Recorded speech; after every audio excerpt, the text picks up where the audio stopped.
Assalamu alaikum урматтуу достор жана биздин каналдын подписчиктери. Подписчиктерибиздин бири төмөнкүдөй суроо жөнөттүр. Мына ушул суроого жооп берип койсок.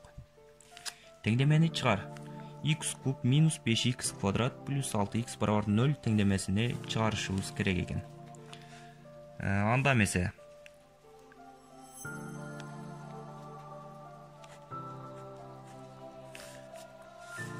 Алгач бул жерде 3x бар экен. X'ты каша сыртына алып чыксак, x квадрат минус 5x плюс 6 барабар 0 түрүнө келип калат. Жогоруда теңдемебиз. Эми мындан бул теңдеме 0 барабар болуш үчүн же x барабар 0 болуу керек, же x квадрат минус 5x плюс 6 теңдемеси барабар 0 болуу керек. X барабар 0 бир чечимини табып алдык.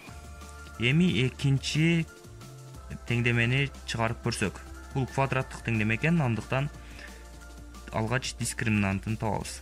Анда дискриминант барабар минус 5-тин квадраты минус 4 көбөйтүү 1 көбөйтүү 6 барабар 25 минус 24 барабар 1. Мындан x1ди табып алсак, минус формула боюнча минус 5 минус тамырасында 1 бөлүнгөн 2 көбөйтүү 1.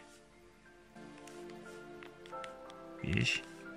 2 терстен көбөйтүлүп плюс 5 болот, минус 1 бөлүнгөн 2 барабар 4 бөлүнгөн 2, бул жерде барабар 2 болот.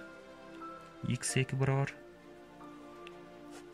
минус 5 плюс тамырасында 1 2 көбөйтүү 1 барабар 5 плюс 1 бөлүнгөн 2 болот, барабар 3.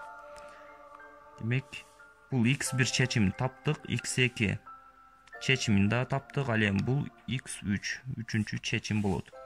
Демек, 3 чечим бар экен. Жообу 0 2 3.